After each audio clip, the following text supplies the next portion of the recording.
One of my favorite novels is Virginia Woolf's To the Lighthouse. It centers on a painter, Lily Briscoe, who suffers from the weight of societal expectations and the burden of her adopted mother of sorts, whom she has a tempestuous and complicated relationship with. Only after the environment around her is so radically changed, with the mother dying and the house being reduced to ruins, can Lily take her painting that she couldn't before finish out of the attic and paint one final stroke, a line down the middle, to complete it. This sounds bizarre, but Woolf's point is actually quite straightforward here. Perspective and distance are necessary for clear vision to be gained and for a sort of revelation to be attained. And I think that is absolutely true when it comes to looking at shows that we love or that we might have conflicted feelings about. When we are in the environment, watching the show, reacting to it with others, we're consumed by passion. Sometimes they are ecstatic and fervid. Sometimes they are bitter and lamenting. But in any case, they get in our way. They stop us from seeing completely clearly. The problem is not the passions themselves, as someone like Descartes and his rationalist followers would say. The problem is distance. We're not far enough out. But now we are, for Amphibia. And I think it is worthwhile looking back on Amphibia's ending, an ending that I have quite a few conflicted feelings about, to look at it from a more detached and more thoughtfully level perspective. It is an ending that transforms the status quo to an extent, but ultimately reasserts it. It implies that Anne needs to go on this adventure to this other world, to Amphibia, and form relationships with her frog family and with the other denizens of this world, so that she can eventually grow to have a certain level of pride and confidence in herself. Having this pride and confidence, she is no longer so easily manipulated by others who are more feverish and more ambitious and more forceful than her. She is able to stand true to what she believes. Having this knowledge and this wisdom, she leaves behind her frog family and eventually leaves behind her friends, accepts that she cannot latch on to a sort of stasis, a sort of constant fixed stability forever. The world is constantly changing. She is changing as she's growing up, and she needs to accept that instead of trying to bind herself to the past. And so she does, and she matures as a person. And by the end of the series, she has come back together with her friends to an extent. But they all have their own lives. They've all grown up somewhat apart from each other, and they've all forged their different lives for themselves. Is this a bad ending? No. I see what they are going for, and it's quite contemplative and philosophical. Certainly the message that attempting to hold to the past and never be willing to change or evolve is a good one. Being too fixed and too rigid narrows one's perspective. It makes one rather desiccated and shallow in their thinking, and so leads to a lot of discontent and a lot of dissatisfaction. Whether it is the right ending for Amphibia, for this show that we have spent 3 seasons watching, and for this relationship that we have spent all this time watching evolve and grow and transform, is a bit different. I don't mind that it's bittersweet. I don't mind that she has to say farewell to her frog family. I would not like the show as much if it simply gave Anne everything that she wanted, with the exception of that rather strange bit in the middle of the final episode where Anne apparently dies and chooses to come back.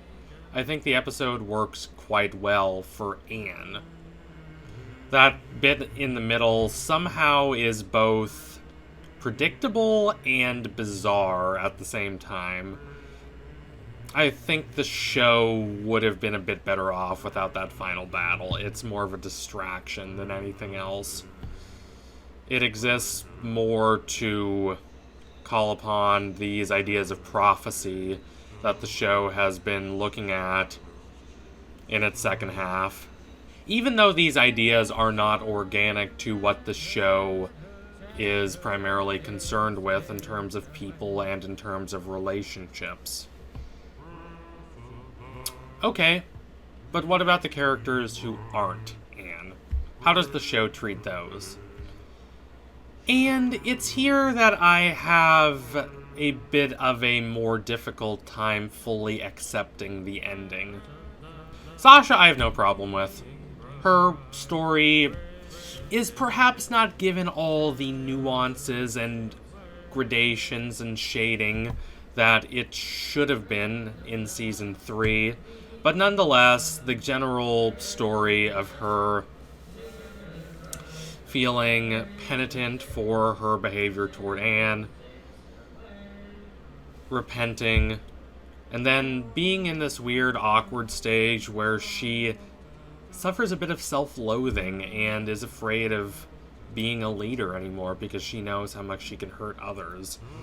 All that's well done, and the conclusion of her becoming a therapist, helping troubled kids like she was, works. It's a satisfying resolution to where the character has been going. Andreas, I think, receives arguably an even better resolution.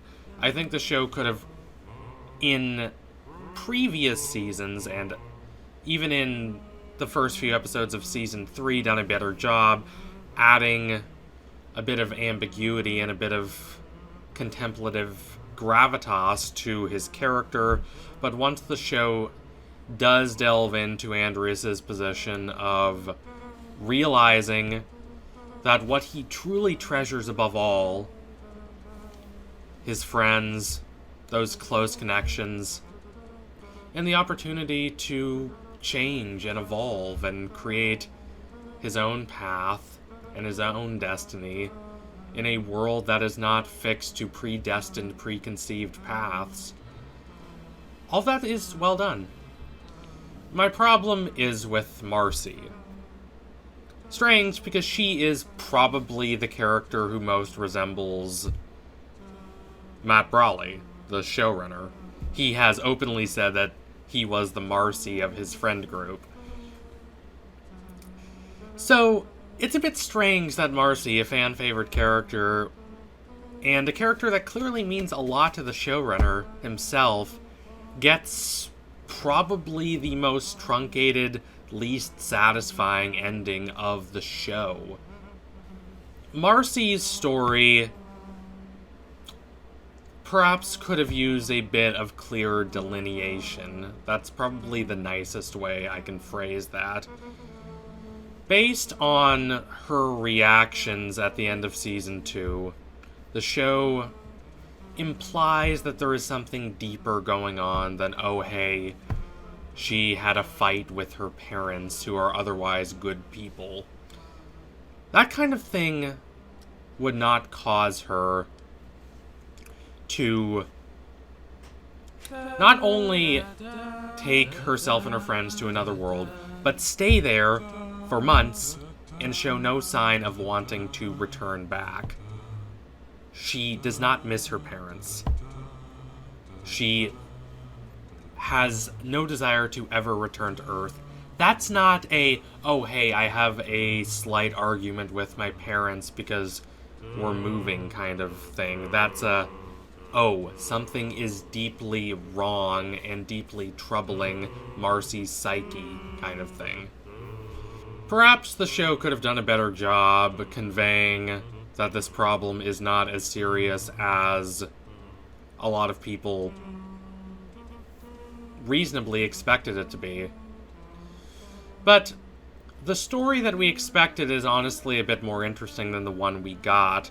The one we got sees Marcy not featuring in much of the story, spending much of the story being mind-controlled, and then realizing that what she did was so wrong, so terribly unfair, and then she apologizes unequivocally, and she's accepted unequivocally, and then at the end of the show, she moves away with her parents, and there's no emphasis that she is going to be any happier than she was before, except that she will most likely cling on to a sense of self-loathing and